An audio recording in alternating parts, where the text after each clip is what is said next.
corazón, mi vida tuya es. Ya no hay temor, me rindo a ti, me humillo ante tu amor.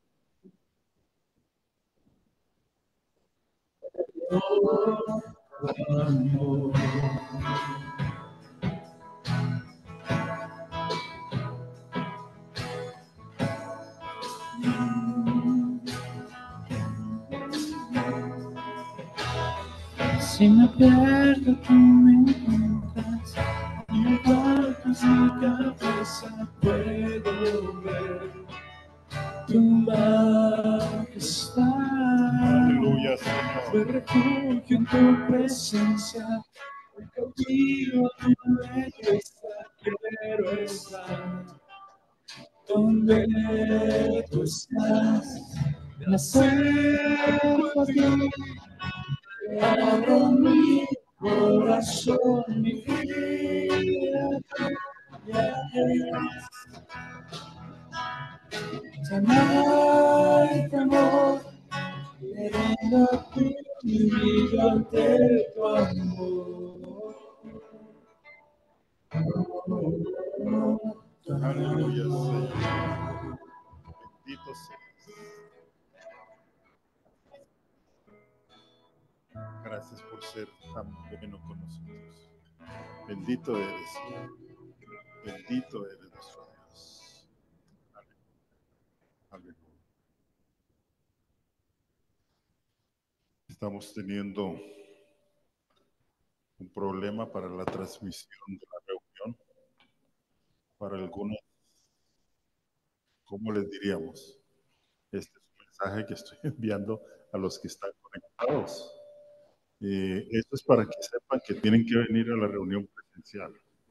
Reciban el regaño. Un aplauso para ustedes.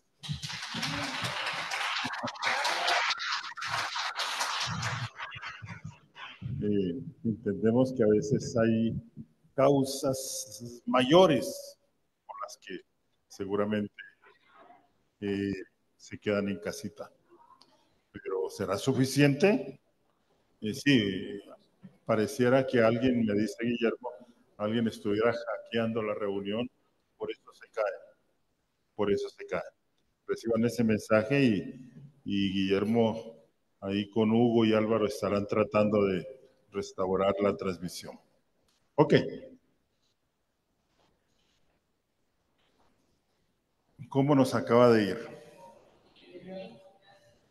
Tal como oraba, esta es una semana crucial.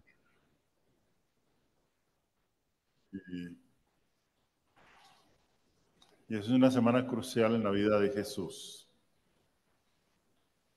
Porque en esta semana se van a dar los sucesos finales que lo van a llevar a la cruz. Pero antes de ello, una pequeña exhortación. ¿Cuántos han iniciado la lectura de la Biblia desde aquel día que la propusimos? Levanten la mano a ver. Confiesen su pecado. O sea que son muy pocos. ¿Y qué pasa con los demás? ¿Están sobrados de la lectura de la Biblia? ¿Ya se la aprendieron? Bueno, hay que ponerse pilas. Esta Semana Santa es la oportunidad para leer lo que no han leído en los 3 meses anteriores, por favor. Poderse colocar al tanto. Aprovechemos, por favor. Si hay una exhortación que debo hacerle siempre, es la importancia de la lectura y el estudio de la Biblia. Y desde el comienzo de años hemos propuesto esa lectura de 3 capítulos diarios, porque consideramos que si lo hacemos juntos, a lo mejor nos motivamos. ¿Alguna pregunta para los juiciosos que han estado leyendo la palabra? ¿O algún comentario de lo que han leído en los primeros libros? ¿O ¿Alguna pregunta? Yamile siempre tiene preguntas. A ver, Patricia.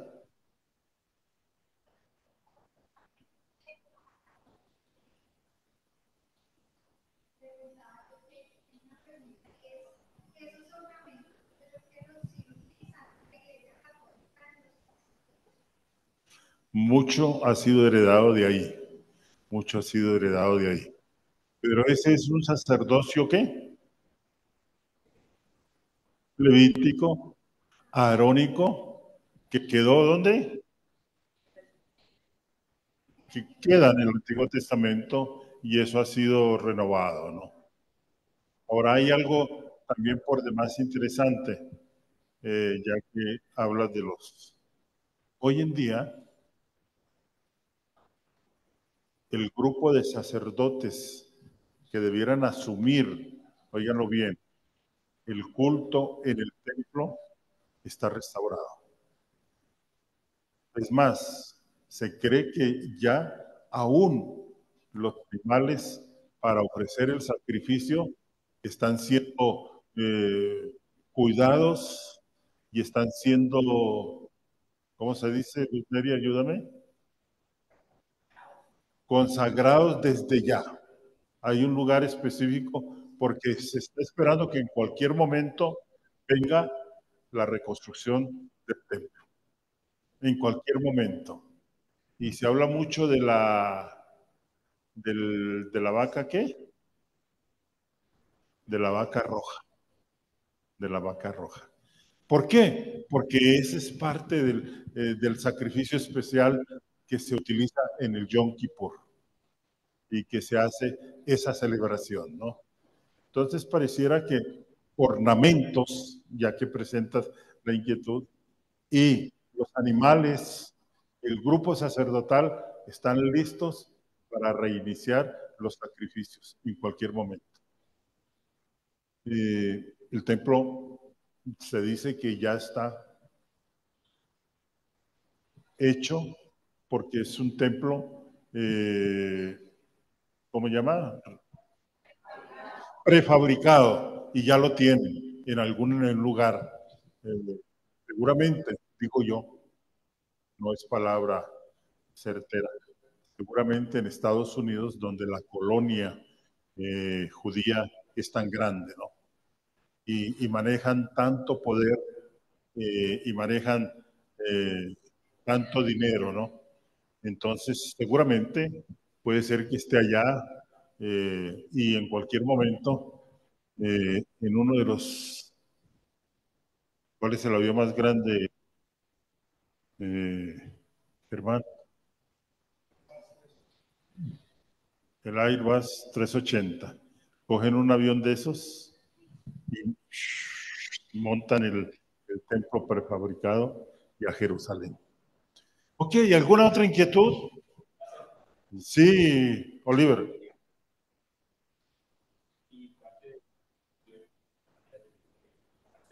Ajá. ¿Cómo? Se le perdió la otra tribu. ¿Alguien que responda?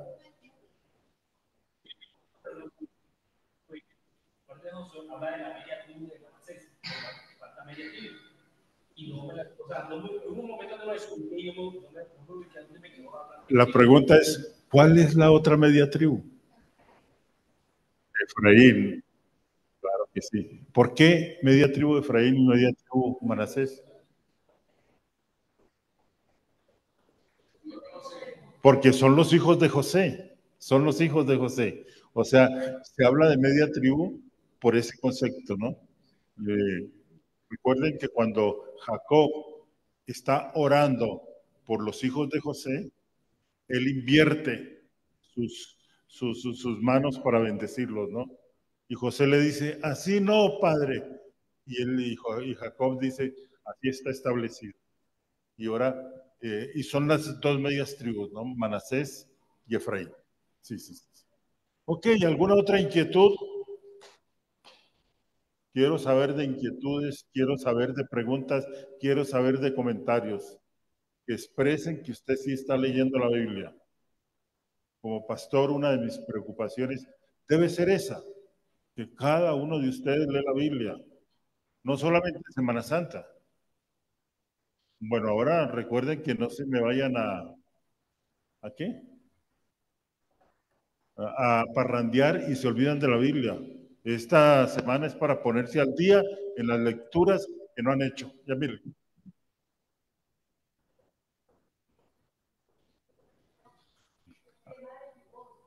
Ajá.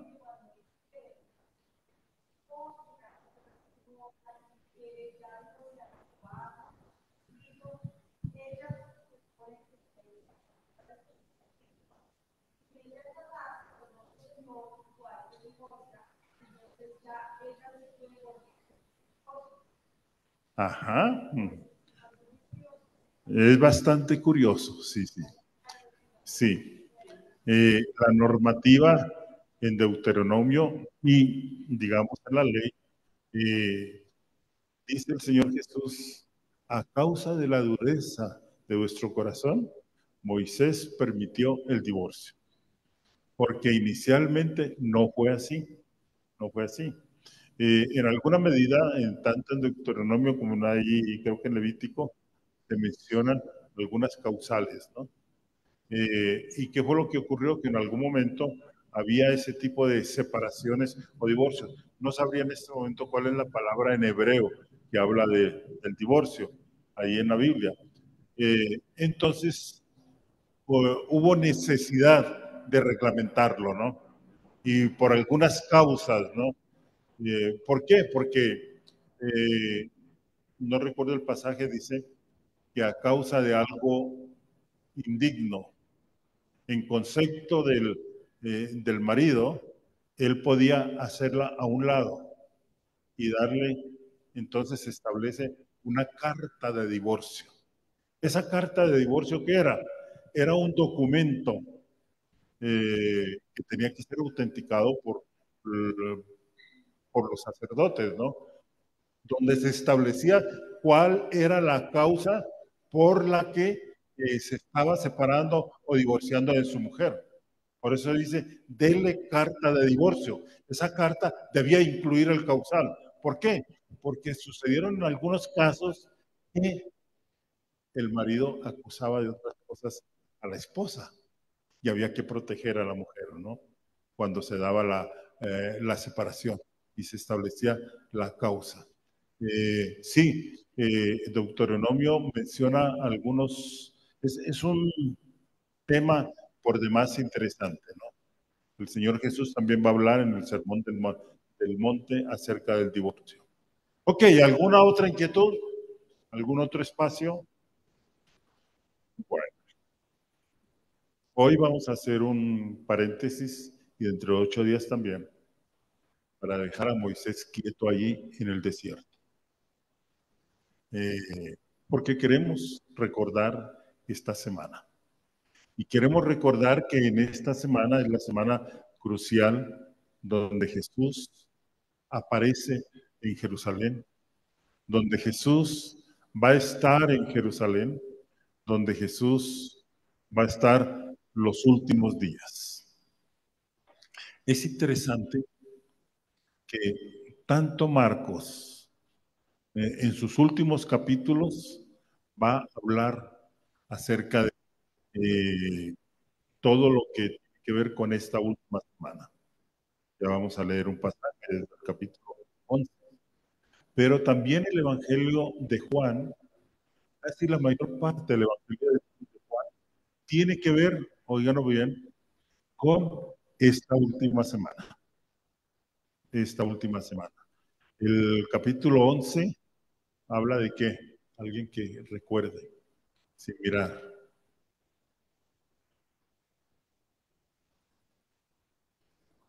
Va a hablar acerca de la resurrección de, de Lázaro. Va a hablar de la resurrección de Lázaro. ¿Y qué va a ocurrir hablando de la resurrección de Lázaro? Que ese punto va a acelerar la preocupación, óigalo bien, de los líderes religiosos por dos cosas fundamentales. Lo que siempre ha ocurrido y siempre sucede. Ellos se sintieron perdónenme la expresión, que les estaban moviendo el piso y la butaca. Y que Jesús se había convertido en un peligro para la posición que ellos tenían. Se sintieron amenazados. Y tristemente, muchas veces, por no decir la mayoría de las veces, aquel que accede al poder no quiere perder los privilegios que tiene el poder, que son muchos de esos privilegios, ¿no? Que le permite tener el poder. Y algo parecido ocurre con estos líderes religiosos de la época, con Anás, con Caifás y toda esa tribu sacerdotal, incluyendo escribas también. Los que manejaban el poder tenía que ver con los escribas y tenía que ver con los fariseos, ¿no? Y tenía que ver con la tribu de sacerdotal. Muchos de ellos pertenecían a estos grupos. Vamos a leer en el Evangelio de Marcos lo que nos dice en el capítulo 11, del verso 1 al verso 11. Y esto tiene que ver fundamentalmente con la entrada triunfal. Óigalo bien, la entrada triunfal de Jesús. Les cuento que a veces los animalitos son más juiciosos que muchos de nosotros. Me hizo acordar de un animal que el día del grupo de oración, un perrito, él sabía que había grupo de oración y iba y se hacía debajo de la silla de su patrona. Y de ahí no había forma de sacarlo. Y se quedaba quietico, como que si estuviera escuchando la palabra. Él no contestaba celulares, ¿no? ¿Cómo daba ejemplo ese perrito, no? Y mírenlo, ya comienza a estar juicioso y a darse cuenta. Miren lo que dice: cuando se acercaban a Jerusalén, junto a Betfagé y a Betania, frente al monte de los olivos, Jesús envió a 2 de sus discípulos. Y en este momento está yendo hacia Jerusalén. Y les dijo: id a la aldea que está enfrente de vosotros. Y luego que entréis en ella, hallaréis un pollino atado, en el cual ningún hombre ha montado. ¿Y eso por qué? Ahora lo vamos a ver. Desatadlo y traedlo. Y si alguien os dijere: ¿por qué hacéis eso? Decid que el Señor lo necesita y que luego lo devolverá. Fueron y hallaron el pollino atado afuera a la puerta, en el recodo del camino, y lo desataron. Y unos de los que estaban allí les dijeron: ¿qué hacéis desatando el pollino? Ellos entonces les dijeron como Jesús había mandado, y los dejaron. Y trajeron el pollino a Jesús y echaron sobre él sus mantos, y se sentó sobre él. También muchos tendían sus mantos por el camino y otros cortaban ramas de los árboles y las tendían por el camino. Y los que iban delante y los que venían detrás, toda una manifestación. Hosana, iban diciendo: Hosana, bendito el que viene en el nombre del Señor. Bendito el reino de nuestro padre David que viene. Hosana en las alturas. Y entró Jesús en Jerusalén y en el templo. Y habiendo mirado alrededor todas las cosas, como ya anochecía, se volvió a Betania con los 12. Y habiendo mirado alrededor todas las cosas, ahí transcurre un periodo de tiempo, ¿no? Donde él va a estar, como dice antes, en el templo, ¿no? Pero ya al anochecer se iba a su lugar favorito cuando él iba a Jerusalén. Su lugar favorito tenía que ver con Betania. ¿Y por qué en Betania? Alguien que me cuente. Ahí estaban sus amigos, ¿no? Ahí estaban sus amigos. Y qué bueno que él podía llegar en confianza precisamente donde sus amigos, ¿no? Y miren, ahora estábamos viendo a Jesús en Jerusalén, ¿no? y todos los relatos que el evangelista recoge desde aquí hasta el final del evangelio tuvieron lugar en Jerusalén o en sus alrededores. Ahora, evidentemente Marcos evitó mencionar los otros viajes que Jesús había hecho a Jerusalén. Marcos solo menciona este viaje. Solo menciona este viaje. Sin embargo, por ejemplo, Juan menciona 3 veces que Jesús sube a Jerusalén. Tal vez hay otras veces más que Jesús subió a Jerusalén. Ahora Marcos quiere darle importancia a esta entrada de Jesús a Jerusalén, ¿no? Y miren, todo el ministerio de Jesús, según narra Marcos, él decide escribir solo lo que ocurre en Galilea. Pero ahora se ha venido a Jerusalén. Ahora, ¿por qué Jerusalén?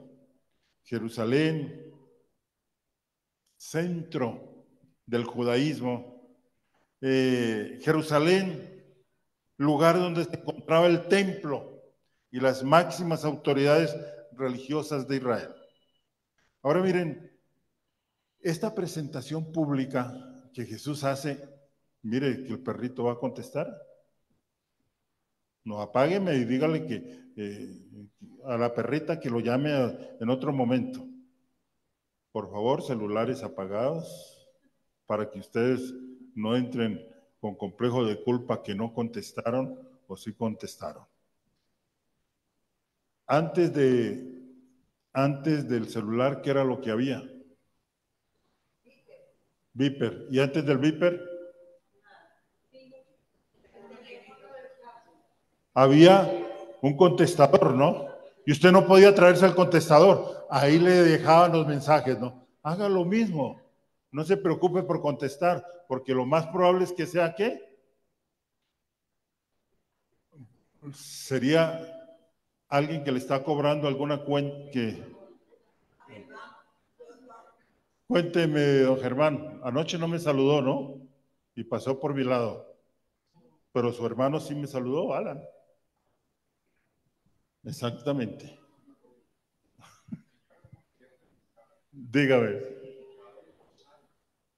Vamos para allá, vamos para allá. Muy importante la pregunta.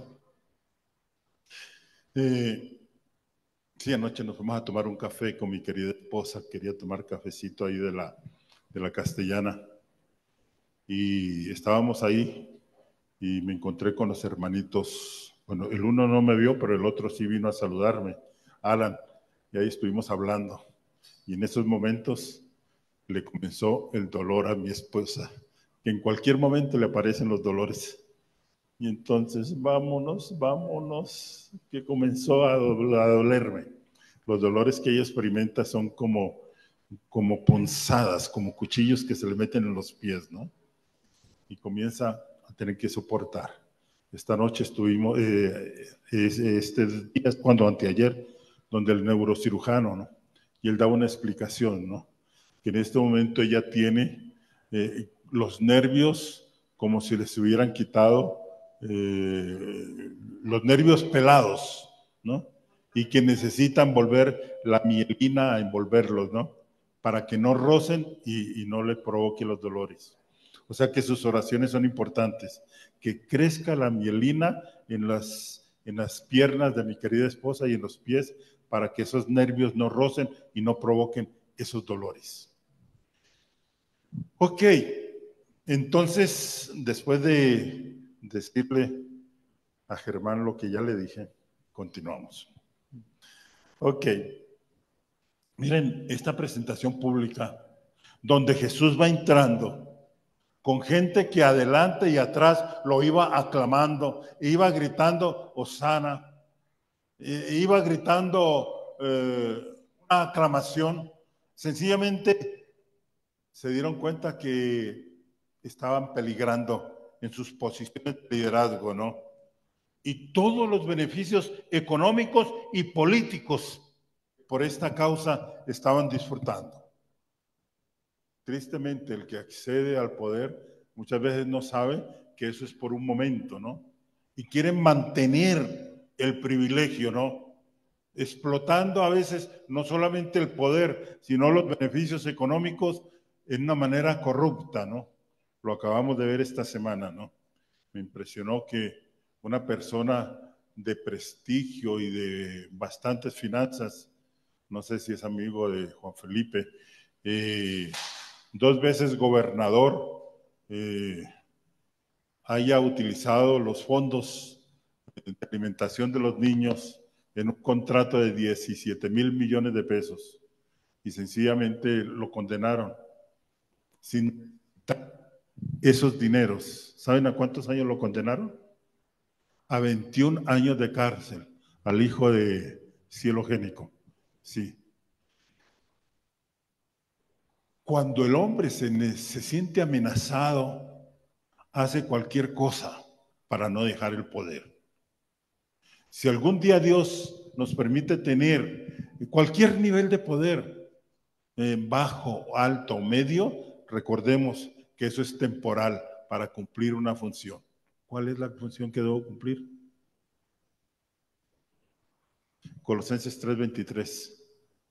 Miren, lo que dice Colosenses 3:23 para que usted lo recuerde siempre, por favor. En cualquier nivel, así le toque solamente barrer o cuidar. Y todo lo que hagáis, hacedlo de corazón, como para el Señor y no para los hombres. No para que el hombre disfrute del beneficio económico o del beneficio de poder, tomando decisiones a veces en contra de aquel que se le acerca. Eso ocurrió con el liderazgo de aquella época con Jesús, ¿no? Y por eso comenzaron a oponerse. Y eso provocó enemistad contra Jesús, ¿no? Y en este momento eso llega a su clímax. Pero ¿qué ocurría? Que el programa divino tenía que darse y el plan final tenía que ocurrir, porque era el momento en que Cristo tenía que subir a Jerusalén a ser crucificado. ¿Cuál fue el propósito de esa entrada triunfal en Jerusalén? Una de las cosas que más nos sorprende cuando leemos este pasaje son las medidas que Jesús toma para atraer, óigalo bien, la mirada hacia las multitudes en esta entrada a Jerusalén. Ahora, esto no quiere decir que el Señor no hubiera estado rodeado anteriormente de multitudes. Recuerdan el Sermón de la Montaña. Había una multitud que le había rodeado. Y había multitudes que le iban siguiendo. Pero miren, a lo largo de todo el Evangelio, Marcos nos ha mostrado vez tras vez cómo Jesús intentaba ¿qué? Tener un bajo perfil. Tener un bajo perfil. Aconsejaba a muchos de los sanados que guardasen silencio sobre la sanidad que habían recibido. Se retiraba con sus discípulos cuando veía que venía demasiada gente para orar y para tener discipulado con ellos, ¿no? Incluso en algún momento cuando quieren hacerle rey, él se fue apresuradamente, pero ahora es diferente. Él quiere dar a entender de que está entrando a Jerusalén con esta multitud y no la calla y acepta lo que la misma multitud le manifiesta. Y miren, la explicación más lógica sería que si una manifestación como la que ahora vamos a considerar hubiera tenido lugar antes, habría adelantado el momento de la cruz. Este era el instante de llevar todas las cosas a su clímax, de llevar todas las cosas a su más alta tensión. Ahora, sin duda eso no hubiera sido conveniente, ¿no? Porque no habría dado tiempo suficiente para que el Señor Jesús hubiera formado los apóstoles, que serían los encargados de anunciar el reino de Dios al mundo, ¿no? Y por otro lado, Dios en su misericordia deseaba prolongar las oportunidades para el arrepentimiento de su pueblo, ¿no? Antes de ir a juicio sobre él. No sé si ustedes recuerdan, y se da en estos momentos, ¿no? Cuando Jesús viene, se para frente a Jerusalén y dice: Jerusalén, Jerusalén, tú que apedreas a los profetas y que matas a los que te son enviados, quiero decirte que sobre ti no quedará piedra sobre piedra. Había llegado el momento del juicio. 40 años después, ¿qué es lo que ocurre? Que viene Tito con sus legiones, que después va a ser emperador, y destruye Jerusalén. Ahora, no hubiera sido conveniente presentarse antes de esta forma pública. Era imprescindible hacerlo ahora, puesto que Jesús era el Mesías prometido. Y como tal, debía manifestarse a las multitudes que lo esperaban, ¿no?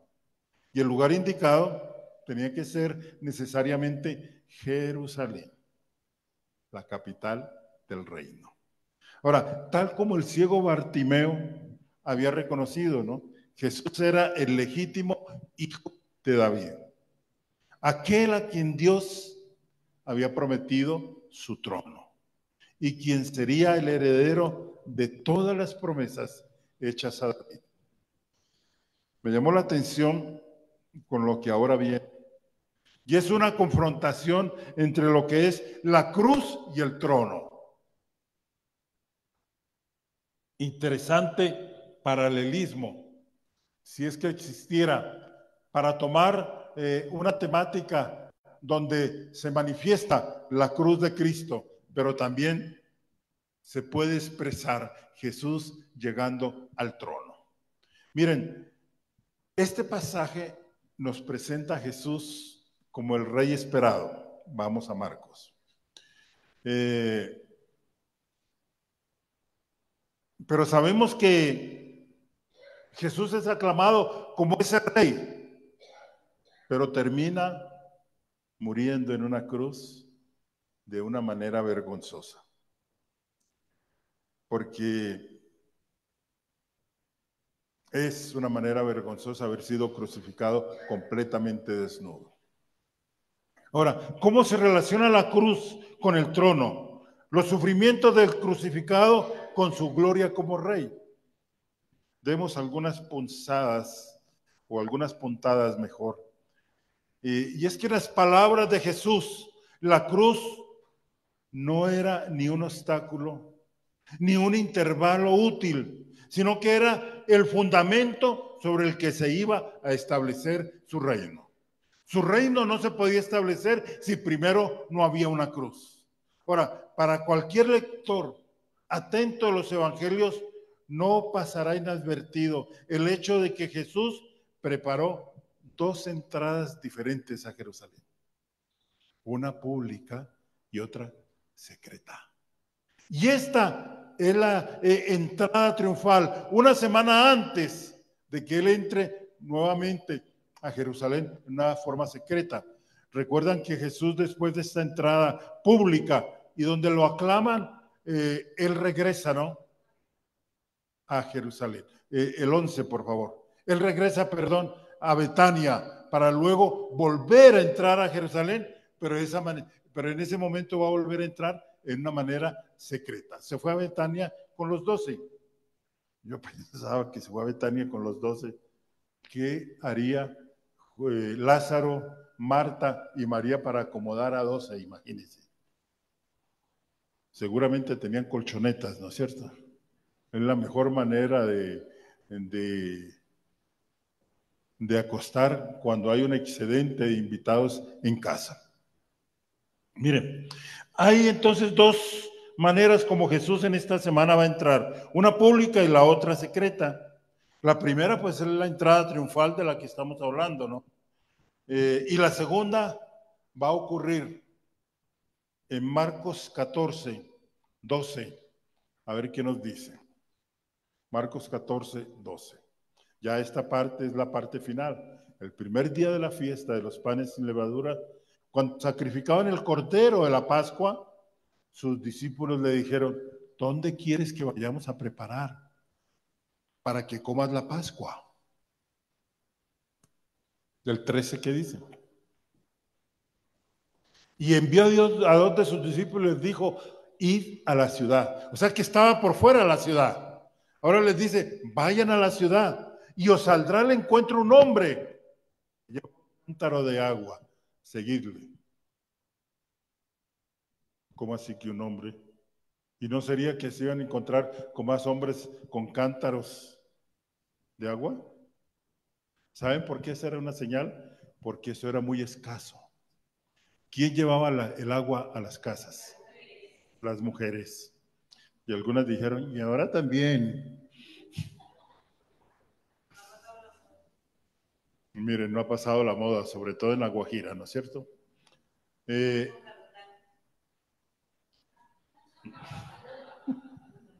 Pero todavía ya están en uso. Qué escándalo, ¿no es cierto? Ok, entonces, ¿qué es lo que va a suceder? Que cuando los discípulos entran a la ciudad, y se habla de entrar a la ciudad porque había puertas, ¿no? Jerusalén tenía 7 puertas. Y cuando entran por una de las puertas, ellos saben que van a ver a un hombre con un cántaro de agua. Eso era único. Eso era algo muy especial, que un hombre estuviera con un cántaro de agua. Y dice, a ese seguirle. Parece que ahí había un servicio secreto, ¿no? Ya había dicho, cuando lleguen, mírenlo, y este hombre estaba con su cántaro de agua para que le siguieran. Miren lo que va a suceder entonces. ¿Qué dice el 15, por favor? Déjenmelo seguido como me dejó el anterior pasaje, por favor. Y él os mostrará. Y donde entrare, decide al señor de la casa. El maestro dice, ¿dónde está el aposento donde he de comer la Pascua con mis discípulos? Todo eso fue secreto. ¿Dónde está el aposento? ¿A qué aposento se refería? Al aposento alto. Y dice, y él os mostrará un gran aposento alto, ya dispuesto, preparad para nosotros allí. La Pascua implicaba una preparación muy particular. Una pregunta para ustedes que son lectores juiciosos de la Biblia. ¿Dónde se inició la primera Pascua? ¿De acuerdo? ¿En qué momento?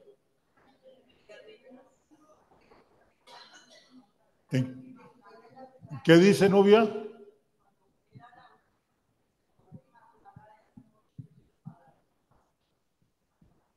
Porque iban a morir todos los primogénitos, ¿no?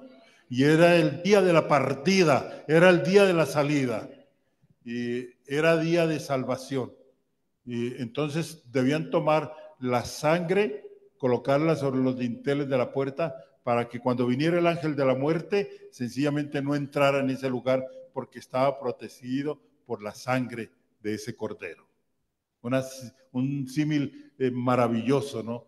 De lo que Cristo hace muriendo en la cruz por nosotros y librándonos de la condenación. Ok, preparad entonces para nosotros allí la Pascua. ¿Qué dice el 16, por favor?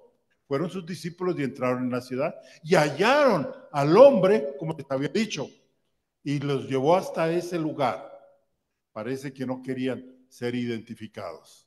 O sea que es una entrada en secreto. Ahora, es curioso que en ambas ocasiones el Señor hizo los preparativos de antemano. Sí, enviando para ello a 2 de sus discípulos. También en ambas ocasiones tomó prestadas ciertas cosas. En la primera entrada, ¿qué pide prestado? ¿Cuál burro? Milagro no me dijo que la mula. No, aquí no se menciona la mula. La mula la mencionamos con Moisés. No, el pollino. Y esto es muy particular. Aquí pide prestado el pollino. Y en el segundo, ¿qué pide prestado?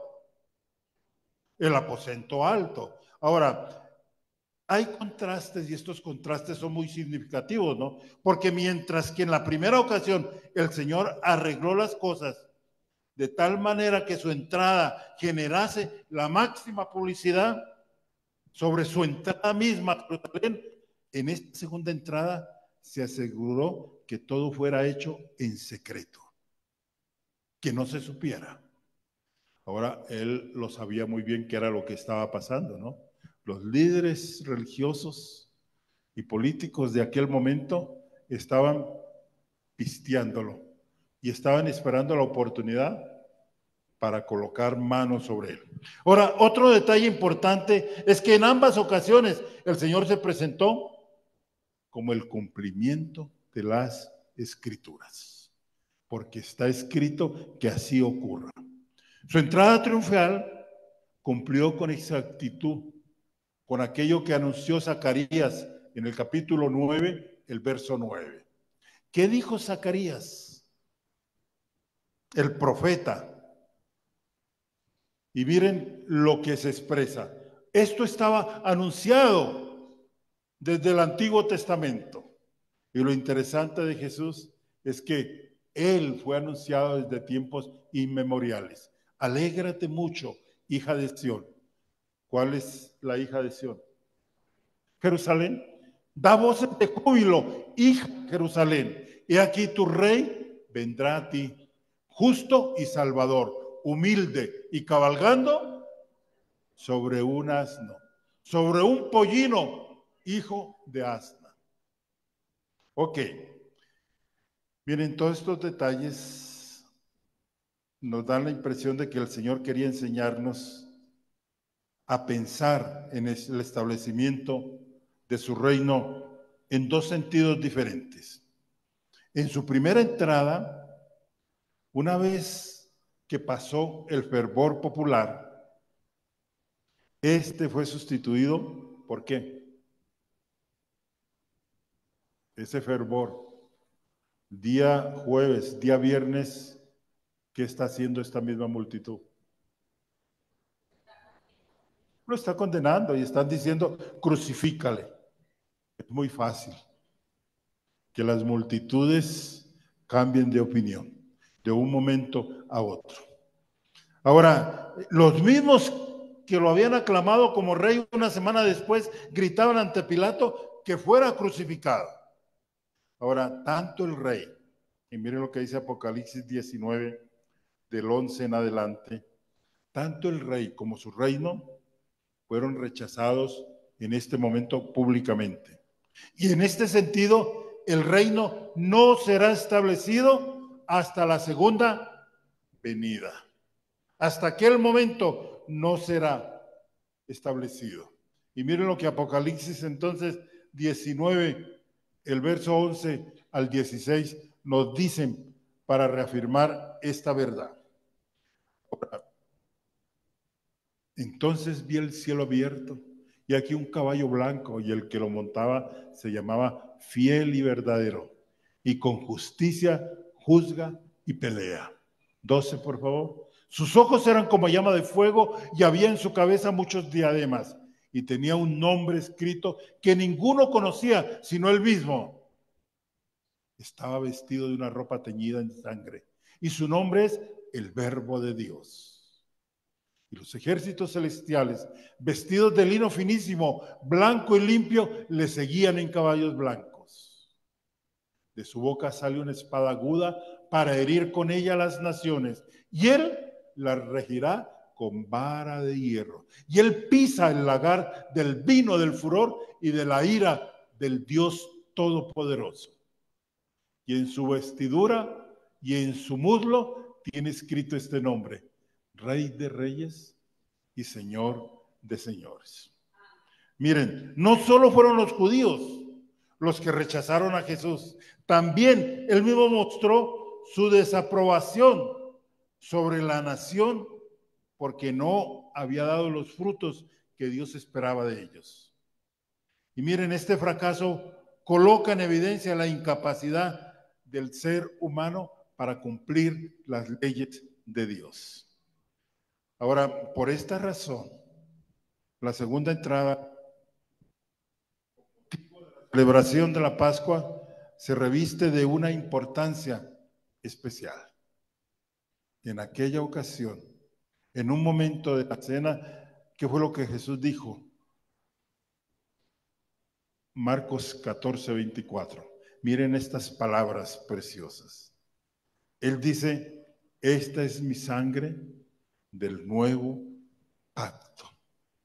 Y tal vez nosotros no sepamos que había un nuevo pacto. Y si había uno nuevo, quiere decir que había uno que era viejo, antiguo. Les dijo, esto es mi sangre del nuevo pacto, que por muchos es derramada, por todos nosotros.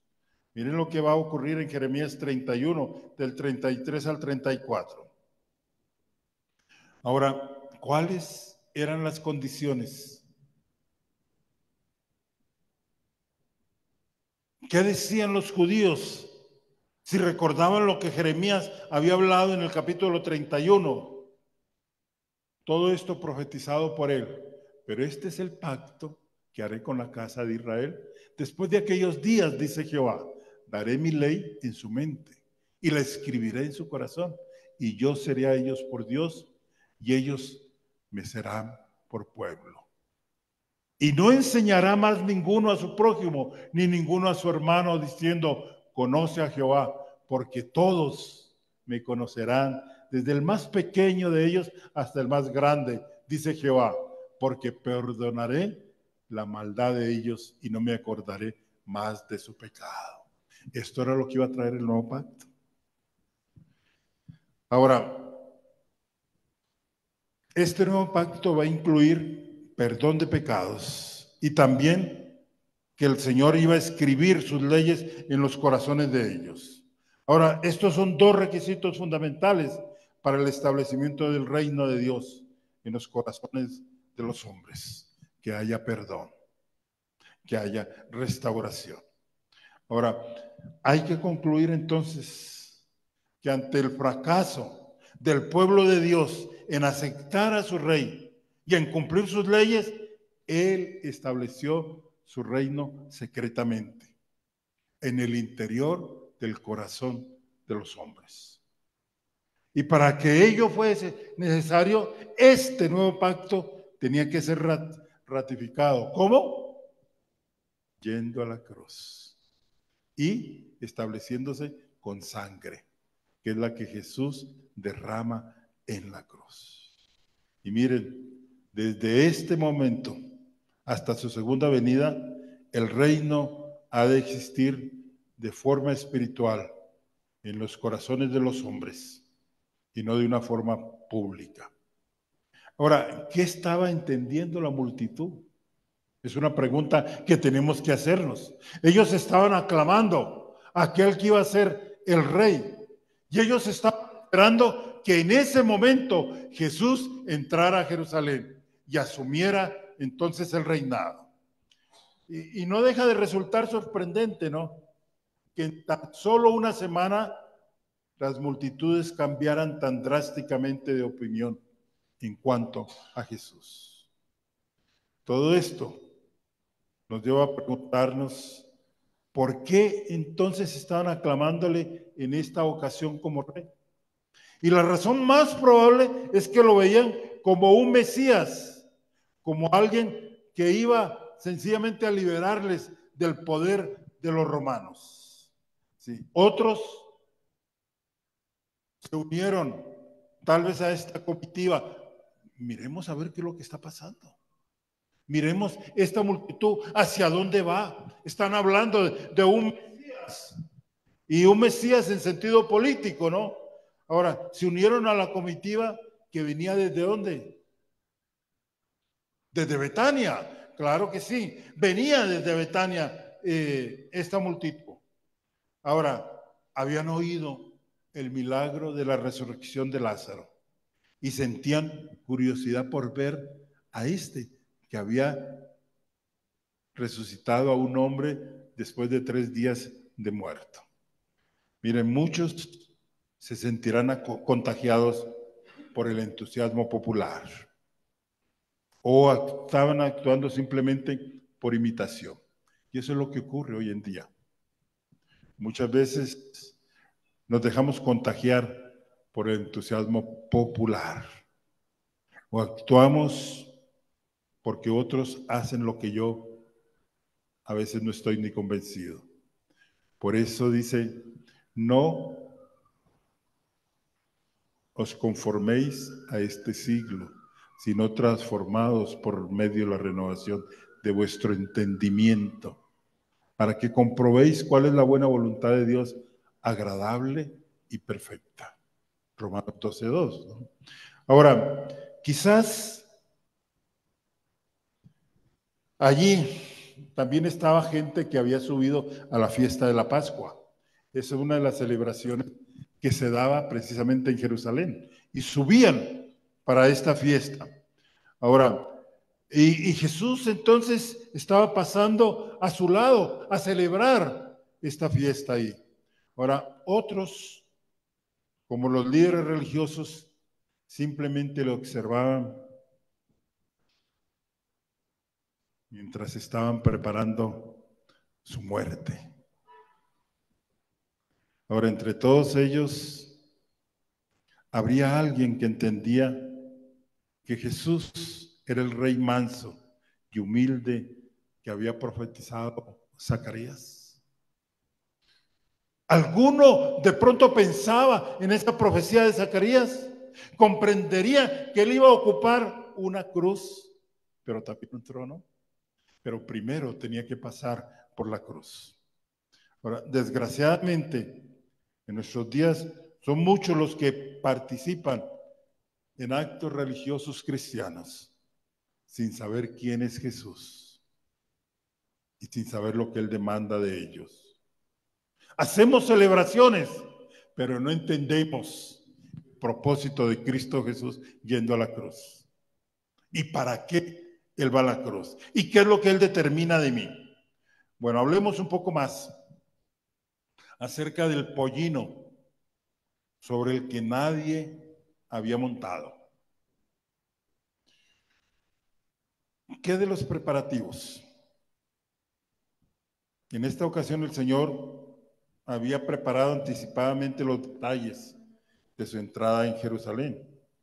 Por ello había enviado a 2 de sus discípulos para que le trajeran de la aldea ahí cercana de Betfagé un pollino sobre el cual iba a entrar montado. Tremendo. Miren la lección que esto nos da. Y todo esto nos llama la atención, porque Jesús no podía haber entrado en la ciudad andando como siempre entraba. Pero cuando Él toma esta decisión, estaba indicando un propósito concreto. La primera de ellas, la profecía de Zacarías, tenía que cumplirse. Que Él antes de ir a la cruz iba a entrar y iba a ser aclamado. Y es muy probable que ni los discípulos y las multitudes menos se dieran cuenta en medio de ese entusiasmo de que había llegado el momento del cumplimiento de lo de Zacarías.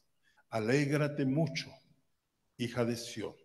Da voces de júbilo, hija de Jerusalén. He aquí tu rey vendrá a ti, justo y salvador, humilde y cabalgando sobre un asno, sobre un pollino, hijo de asna. Ahora, un pollino sobre el que nadie había montado antes.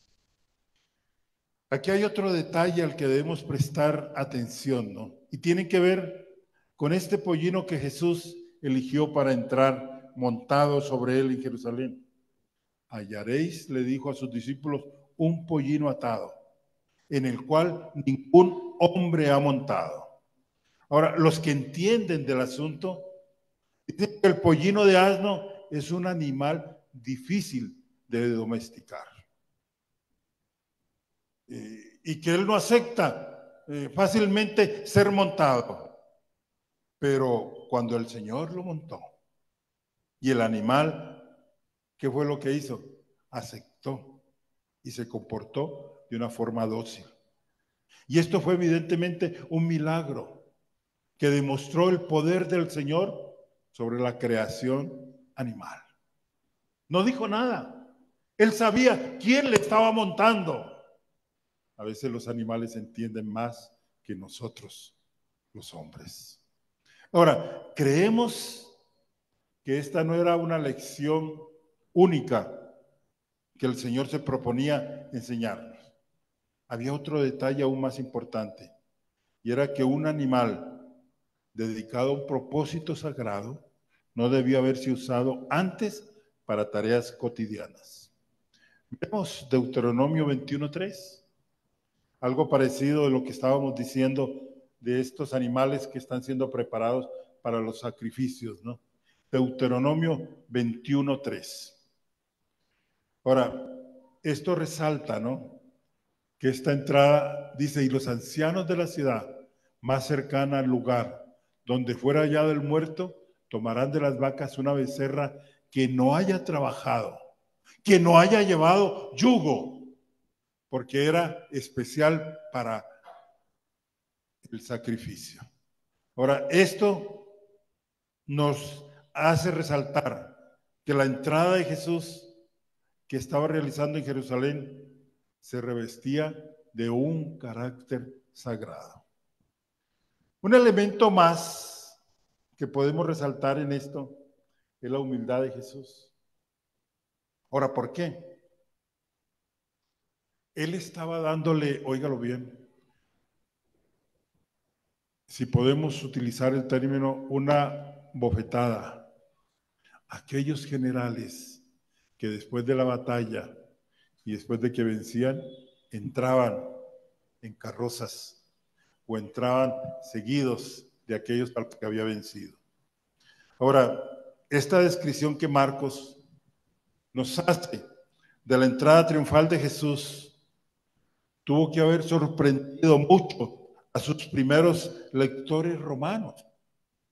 Ellos estaban acostumbrados a otro tipo de desfiles triunfales. Y es que cuando regresaba el general que había vencido, o el mismo César, era toda una caravana de pompa que le seguía, ¿no? Y miren que para esas ocasiones se usaba un carruaje dorado. ¿Se pueden imaginar? Que iría rodeado de los oficiales más importantes. Y en el desfile se iban a exhibir los tesoros y los prisioneros conquistados.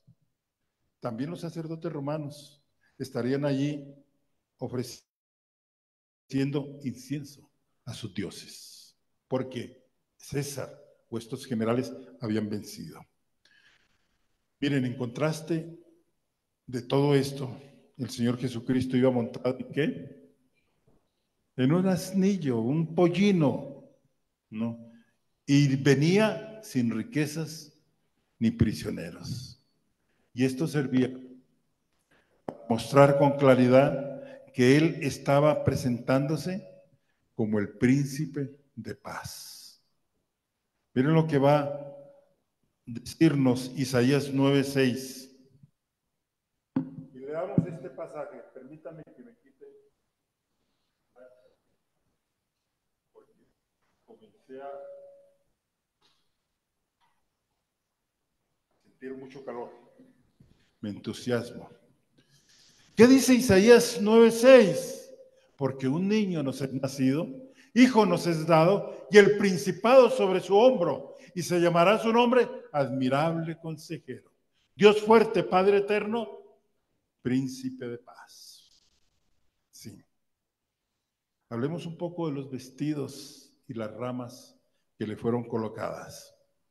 Ya vamos a hablar acerca de Lozana, Germán.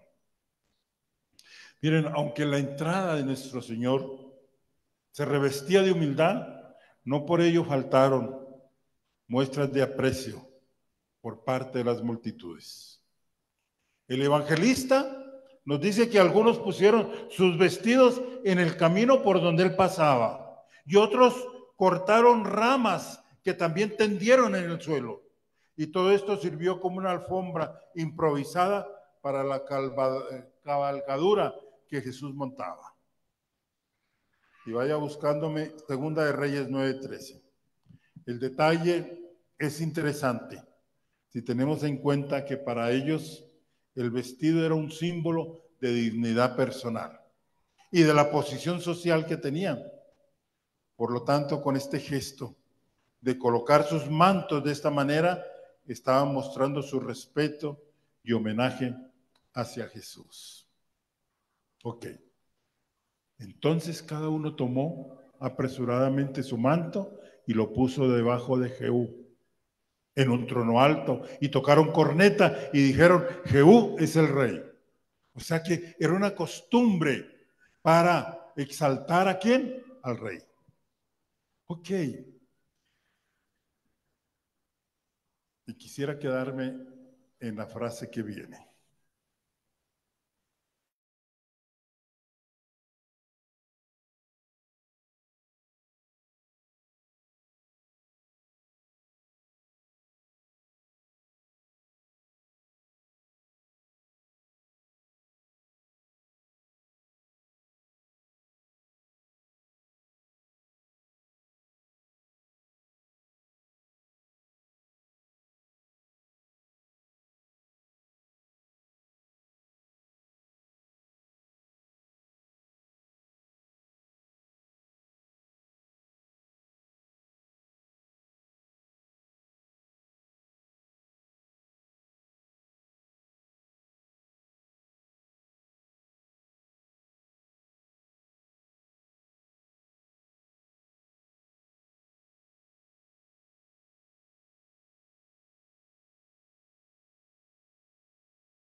supremo para que nosotros fuéramos libres y aceptáramos todo lo que Él ha hecho y hace en la cruz. Que Dios les bendiga. Le espera el tinto y las galletas.